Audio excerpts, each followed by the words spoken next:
ocurrido en nuestro planeta. Una de ellas en el siglo XIV, la peste negra, por ejemplo, donde eliminó 3/4 partes de las personas que viven en Europa.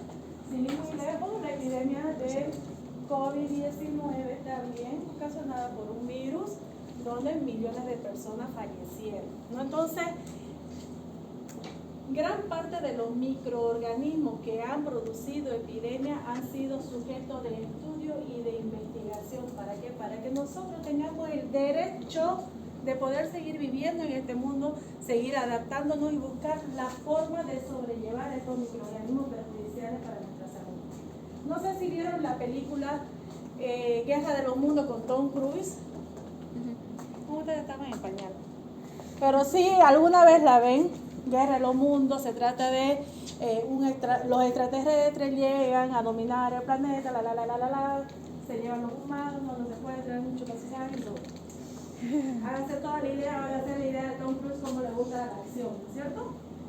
¿En qué termina la película? Sí. La película termina en que no somos los humanos que vencemos a estos extraterrestres, son los microorganismos que van a atacar a estos extraterrestres y dice: nosotros como humanos nos ganamos el derecho de vivir en este planeta porque a lo largo de la historia fuimos venciendo a miles de millones de microorganismos que hoy en día es nada para nosotros, pero para alguien extraño que viene a nuestro ecosistema, tal vez sí le va a ocasionar algún daño. Si tienen la oportunidad, véanla. Interacciones entre la comunidad, y seguro que también lo van a ver en Parásitos, ¿no? Cuando hay interacciones entre comunidades diferentes se llama simbiosis. ¿Y a qué se denomina interacción? Cuando yo estoy con otro, puede presentarse en 3 formas: mutualismo, comensalismo y parasitismo. Cuando si quiero ayudo, si quiero no perjudico, si quiero la ayuda es mutua. Por ejemplo, en el caso de comensalismo, vean la imagen. Uno extraño viene, saca la alimentación de esa persona y esa persona ni le afecta ni le perjudica que este extraño venga y esté recuperando esa alimentación. Por ejemplo, Escherichia coli, que vive en el intestino grueso, él se va a alimentar de nuestra propia nutrición. No nos hace daño, más bien no lo necesitamos, ¿no? Y si lo necesitamos, podríamos decir mutualismo. Cuando ambos se unen para tener beneficios propios. Y ahí yo le podría hablar de la flora, exactamente, la flora intestinal. Sobre todo Escherichia coli, que nos produce la vitamina K, ácido graso, ácidos biliares, que van a ser parte de muchos ciclos bioquímicos de nuestro cuerpo. Entonces, nos ayudan y nosotros con nuestra alimentación los ayudamos, ¿no?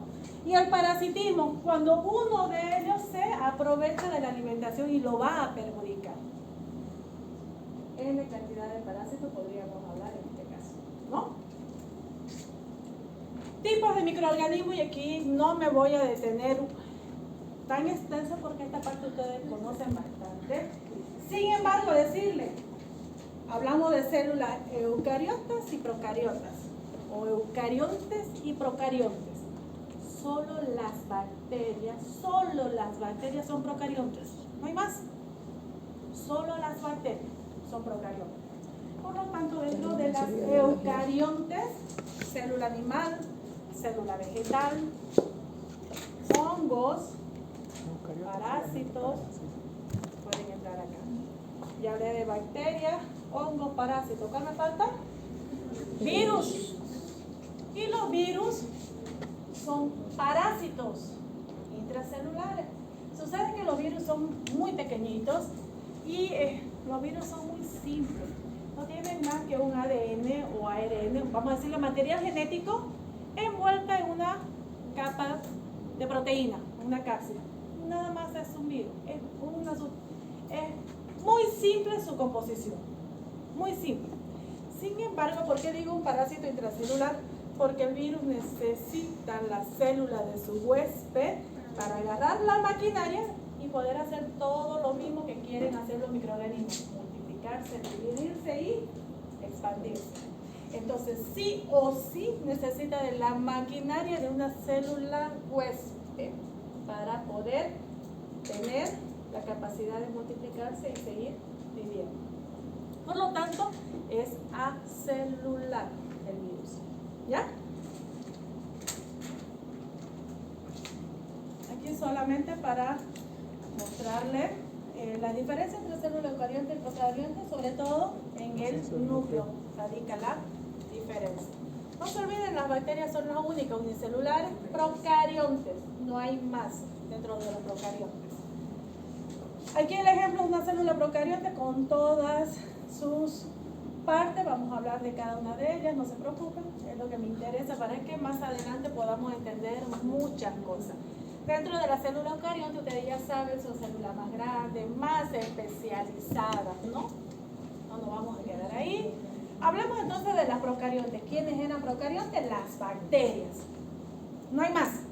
Dentro de la bacteria podemos dividir las eubacterias y las arqueobacterias. Las eubacterias, ¿cuáles son? Son todas estas bacterias comunes que nosotros encontramos en clínicas, hospitales, en sus pacientes, produciendo una enfermedad. Nada más. ¿Ya? Y las arqueobacterias son aquellas bacterias que crecen en condiciones extremas, o extremas en temperatura, o extremas en alguna sustancia como sal, por ejemplo, o extremas en el caso de que son anaeróbicas estrictas. Crecen donde no hay oxígeno. Por ejemplo, la que ustedes tienen en la imagen es una bacteria anaeróbica, crece donde no hay oxígeno y encima produce metano. Entonces hay que tener mucho cuidado porque es combustión, ¿no?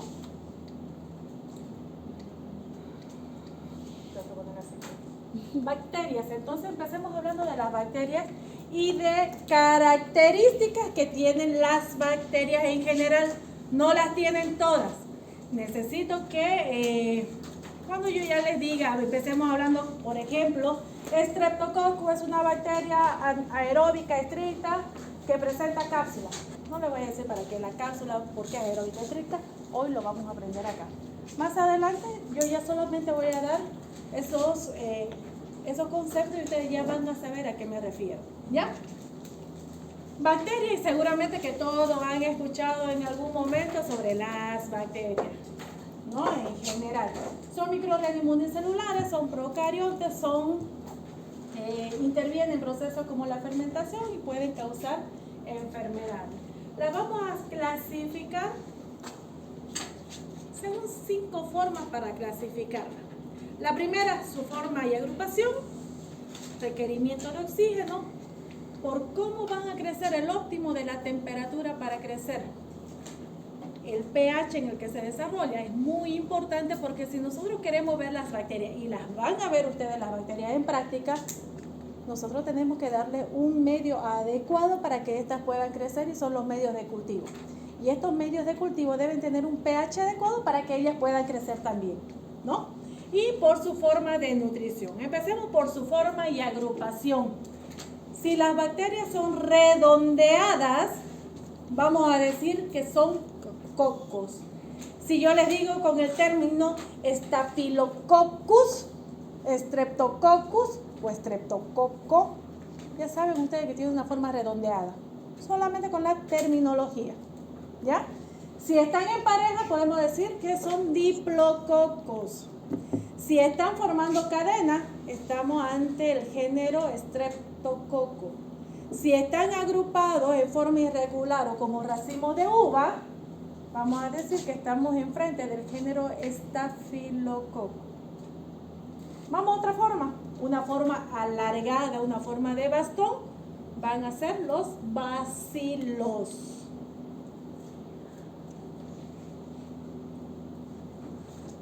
No la tengo en la imagen, pero hay otra forma también llamada cocobacilo, no bacilococo, cocobacilo, que no es ni tan redondeado como un coco ni tan alargado como un bacilo, es un término medio.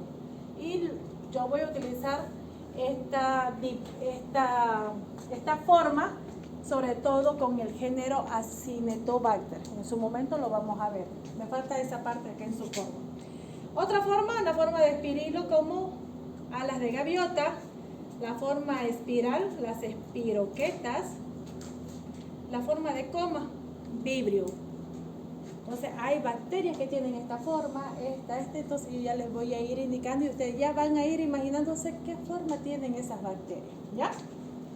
Por el requerimiento de oxígeno, es muy importante esta parte porque aquí yo también les voy a decir, es una bacteria aerobia estricta. Significa que para su crecimiento necesita oxígeno. Anaerobia estricta, cero oxígeno. Anaerobia facultativa. Me dice que sí, esta no necesita oxígeno, pero a veces en otras condiciones podría desarrollar en presencia de oxígeno. Pero eso es facultativa. Y las microaerófilas como Streptococcus pneumoniae, por ejemplo, yo necesito bajar la tensión de oxígeno. Normalmente la atmosférica es 20, necesito bajarla a 12. Y eso ya también les voy a mostrar en práctica cómo lo hacemos. Por óptimo de la temperatura en que crecen, la mayoría de las bacterias que son patógenas son mesófilas, entre 30 a 37 grados. ¿Y por qué a esa temperatura son la mayoría patógenas? Porque están a la temperatura nuestra, ¿no? Si son termófilas, están por arriba de 50 grados, y si son psicrófilas, 15 a 20 grados. La mayoría de las patógenas son mesófilas. Según el pH en que se desarrollan, y si estuviera mi profesor de química me pone 0. Nosotros en química aprendimos que de 0 a 6.5 es ácido, 7 neutro, y por arriba de 7 es alcalino o básico. ¿Recuerdan? ¿Recuerdan o no? Sí, ¿no? Aquí es diferente, chicos. Les cuento que son acidófilas hasta 5, neutrófilas o neutras entre 5,5 y 8,5, y por arriba de 9 residuos son alcalinos. Necesitan un pH alcalino para recién crecer. ¿Ya? Y según su forma de nutrición, ustedes en Yagüe, por ejemplo, van a encontrar 4, 5, 6 hojas según su forma de nutrición. Resumido en 3 puntos. Y es lo que a mí me interesa que ustedes sepan. Según la fuente de carbono, necesitan carbono para nutrirse. Puede ser propio o puede ser de compuestos orgánicos. Según la fuente, otra vez. Según la fuente de energía y según donadores de electrones. Son las 3 cosas que a mí me interesa que usted sepa. Fuente de carbono, fuente de energía y donadores de electrones. Si les preguntan en el examen, solo esos 3 me tienen que decir. No con lo demás abajo, ¿ya? El tamaño de las bacterias son microscópicas, no son vistos a simple vista, necesitamos un microscopio óptico para esto. Tenemos un tamaño entre 0,5 y 5 micrómetros, el tamaño de las bacterias. Y como un ejemplo, dice que en la cabecita de un alfiler puede albergar hasta 1.000.000 de bacterias. Yo diría que las bacterias podrían ser dominadores del mundo, ¿no? ¿Son muchas? Sí, son muchas. Hablemos de algunas estructuras, por ejemplo, el nucleoide. No tiene núcleo, pero tiene nucleoide, que es donde va a estar el material genético. Membrana celular. La membrana celular de la bacteria es muy importante, la protege a la bacteria. ¿Qué es lo que hace la membrana celular? Aparte de proteger a la bacteria, va a permitir el ingreso de los nutrientes al interior de ella y la salida de todo lo que pueda ser tóxico para ella. ¿Ya? Sé que esta hora no es tan bonita. La flojera, ¿no? Vamos a comprar una bolsa de pastillas para los que se están durmiendo, no se duerman. ¿Sí? O empiezo a preguntar. Pregúntame, dicen. Pregúntame. Para el celular, esto también es muy importante para nosotros. Nos ayuda bastante para poder clasificarla cuando utilizamos la tinción gram. Por ejemplo, la pared celular, primero que le da la rigidez a la bacteria. Esa rigidez se nos da peptidoglicano. Y en su tinción va a ser una tinción gram positiva. ¿Qué pasó? Que él está en el examen, pero la dudé. Y poca cantidad de peptidoglicano, gram negativo. ¿Vamos a utilizar tinción gram en práctica? Sí. ¿Cómo se van a dar cuenta cuando hay gram positiva y gram negativa? Los colores, ¿cierto? Cuando usted en el colegio sacaba una mala nota, ¿de qué color estaba? Rojo, por lo tanto era una nota negativa. Los gram negativos son rojos. Y los gram positivos de color violeta o azules, algunos ven. ¿Ya? No creo que se olviden, ¿no? Ahora sí, no. Movimiento, no todas las bacterias tienen flagelo.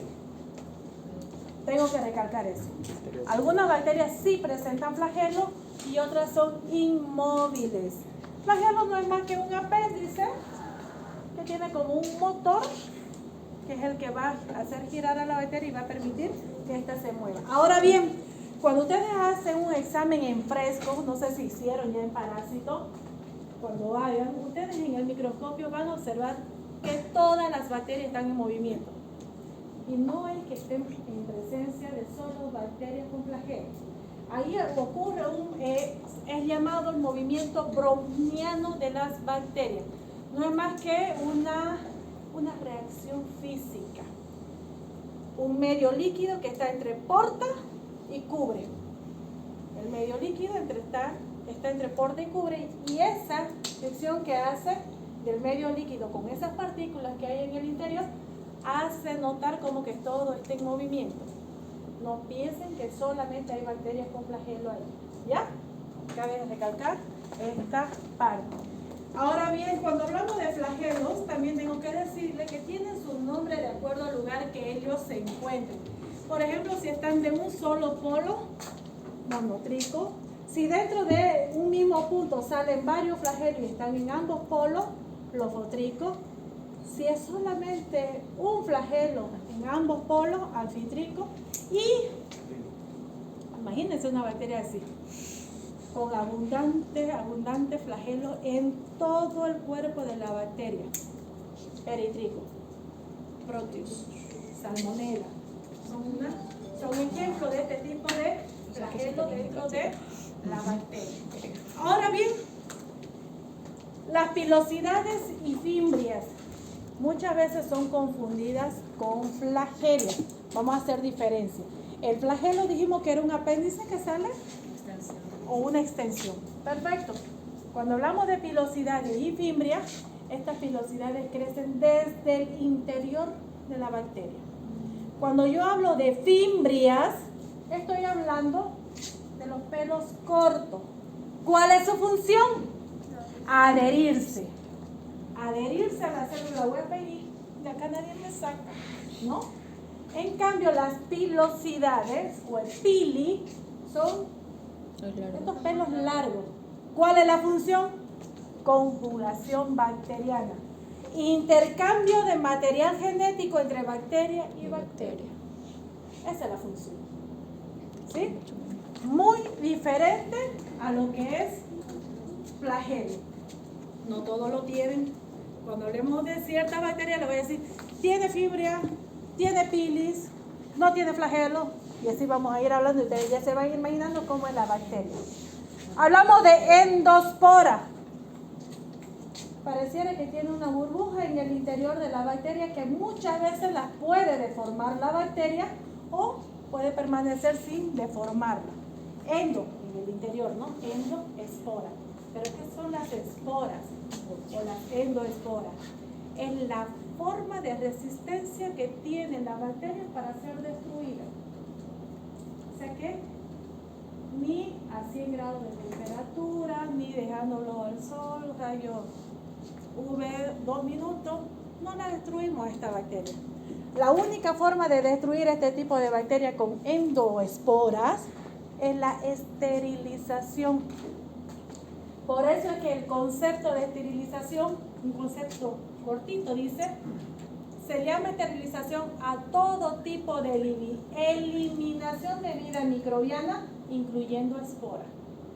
Si no es capaz de destruir esporas, yo estoy enfrente de un método de desinfección.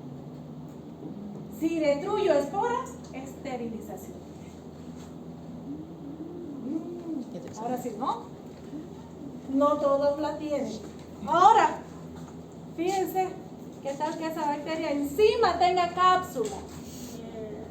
La tuti, ¿no? Pobre gente. ¿Qué es la cápsula? Primero que la va a proteger de la fagocitosis. Luego va a ayudar también a que pueda adherirse a la célula hospedera. 2 cosas. 3 cosas. Si está al exterior o expuesto a calor, la cápsula le da hasta el 70% de agua para evitar la desecación. Entonces es cosa seria. Vivísimo. ¿Cierto o no? Entonces, para que vean, ¿no? Estamos rodeados de tantas bacterias y encima tienen varias formas, ya se han ido adaptando. Y aquí gana el que sobrevive. Forma de adaptarse al medio ambiente. Cuando hablemos de las bacterias, ¿se tienen que aprender los nombres de las bacterias? Sí, se tienen que aprender los nombres de las bacterias. Sí. Y lo vamos a escribir bien. Yo no le voy a pedir desde familia, subfamilia, clase, orden. No, me interesa género y especie. Género con mayúscula la primera letra y la especie minúscula toda. Generalmente el género es dado al descubridor o al que ha estudiado más a la bacteria. Y la especie es dada a alguna característica propia de la bacteria, muchas veces, ¿ya? Si quiere también puede escribirlo todo con mayúscula y inclinada, cuando ya ustedes hacen trabajos de investigación. Yo no le voy a pedir así una clasificación científica, no, pero sí género y especie. Escherichia coli, nada de chache, chichochu, nada de chericha. Escherichia coli. ¿Está bien? En algunos casos, como en este, sí yo voy a hablar de alguna subespecie, como esta, la 0157 o 7, H7, perdón. ¿Por qué? Porque esta subespecie es la que me va a producir SHU, síndrome urémico hemolítico. Es parte de las Escherichia coli enterohemorrágica, que lo vemos sobre todo en pacientes lactantes en los hospitales. Se le tiene que hacer transfusiones de paquete globular, transfusiones de plaquetas, se le tiene que hacer diálisis a estos pacientes, por si acaso. Solo en esos casos yo voy a hablar de subespecies. Solo en esos casos. Voy a ser puntual en algunas bacterias con subespecies y ustedes las tienen que saber. Pero en otras, género y especie. Se acabó. ¿Está bien? Ya. Factores determinantes de la acción patógena. Hablemos de 3 conceptos, en este caso, patogenicidad, capacidad de un microorganismo de producir una enfermedad. ¿Y quién es este microorganismo? Es un patógeno, ¿no es cierto? Y el grado de patogenicidad es lo que es la virulencia. Conectados los 3 conceptos. ¿Sí? Facilísimo así, ¿no? Por lo tanto, puede ser pregunta de examen. Mencióneme 2 características de microorganismo patógeno. Coloniza, produce enfermedad en huéspedes normales. Procede de una fuente exógena. Su acción patógena por factores del propio microorganismo, factores de virulencia, cápsula, fimbria, flagelo, proteína M, proteína S, hialuronominidasa. Vamos a tener miles de enzimas que vamos a hablar, muchas. Y las mismas las van a ver ustedes en bioquímica, no se preocupen, se las van a aprender. Produce enfermedades con cuadro característico propio de la bacteria. O si no, también puedo preguntarle esto en el examen. Menciona alguna característica de microorganismos oportunistas. Cuando hablamos de oportunistas, vamos a hablar de que el sistema inmunológico del huésped ha caído. Como está la defensa baja, este oportunista que está en dentro del cuerpo, sale, se multiplica y produce enfermedad. Por lo tanto, procede de una fuente endógena. Produce enfermedad cuando baja las defensas en el paciente. Y la acción patógena se debe principalmente a las condiciones deficitarias del huésped. Puedo preguntar esto entonces, ¿cuáles son las características de las bacterias patógenas? Transmisibilidad, adherencia, me adhiero, me quedo ahí, no, invado, invasión de células, tejido huésped, invado, produzco toxicidad, eso, y luego evado el sistema inmunitario. Pero para que se produzca una enfermedad infecciosa, no solamente de bacterias, tiene que haber tres cosas: agente, Medio ambiente. me preguntaba su compañero, ¿por qué medio ambiente? ¿Qué tiene que ver el medio ambiente para que haya una enfermedad? Sí, tiene que ver. Por ejemplo, en los casos de hacinamiento, si es un paciente con tuberculosis que vive en un cuarto de 4x4 y son 10 personas que están ahí, porque generalmente es una enfermedad de pobres, sí, el hacinamiento va a ser una forma de transmisibilidad de este agente a sus demás familiares. Entonces, sí tiene que ver el medio ambiente. Las condiciones sanitarias también es, si no hay agua, ¿cómo lavo mis verduras? En el caso de las bacterias puede venir una salmonelosis. Entonces, sí, el medio ambiente tiene mucho que ver. Algunas bacterias que vamos a ver en el año, chicos: Bordetella pertussis, la enfermedad tosferina, Bacillus anthracis, anthrax, y fíjense esta bacteria, Anthrax. con endospora. Y esta no deforma la bacteria, ¿no? Clamidia trachomatis, enfermedad conjuntivitis, también enfermedad de transmisión sexual. Clostridium tetani, me produce el tétano, también tiene endospora, pero en este caso sí deforma la bacteria. Clostridium perfringe, que es un bacilo gram positivo, anaerobio, que me va a producir una gangrena gaseosa. Difteria, ocasionado por Corynebacterium diphtheriae. Mycobacterium tuberculosis, la enfermedad tuberculosis. Mycobacterium leprae. Todas estas bacterias las vamos a ver este año. Y mucho más todavía. Neisseria gonorrheae, que me produce la gonorrea. Erisipela, producida por Streptococcus, que son cocos gram positivos que están formando cadenas, pero también lo pueden producir los Staphylococcus. Treponema pallidum, que me produce sífilis. Miren cómo es la bacteria en forma de espirilo, espiral. ¿Cómo se pronuncia? Escherichia coli. Escherichia coli, que me produce diarrea, infección del tracto urinario, meningitis, etc. Salmonella, en el caso de salmonelosis, fiebre tifoidea, así es que está en sangre. Shigella, shigellosis y muchas otras bacterias más. Hablamos de virus. Son muy pequeños, son parásitos intracelulares. Necesitan sí o sí de la maquinaria o de la célula huésped para producir enfermedad.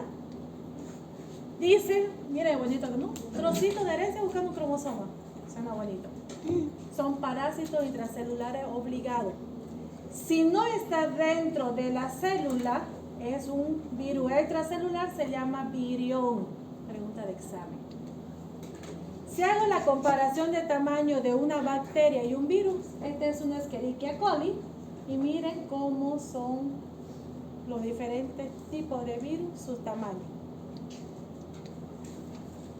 Características de los virus, les decía, es algo muy simple: material genético y su proteína que lo envuelve, que es la cápsida. Nada más, así de simple. No, pero yo no entendí muy bien la diferencia entre el virus y el parásito. No, hay diferencia abismal. Primero, que los virus son acelulares, el parásito es eucarionte. Pero el virus es considerado, si hablamos como es un virus, no puede ser virus si no está dentro de una célula. Al estar dentro de una célula, va a agarrar toda la maquinaria de esta célula eucarionte procarionte para hacer daño, multiplicarse y replicarse.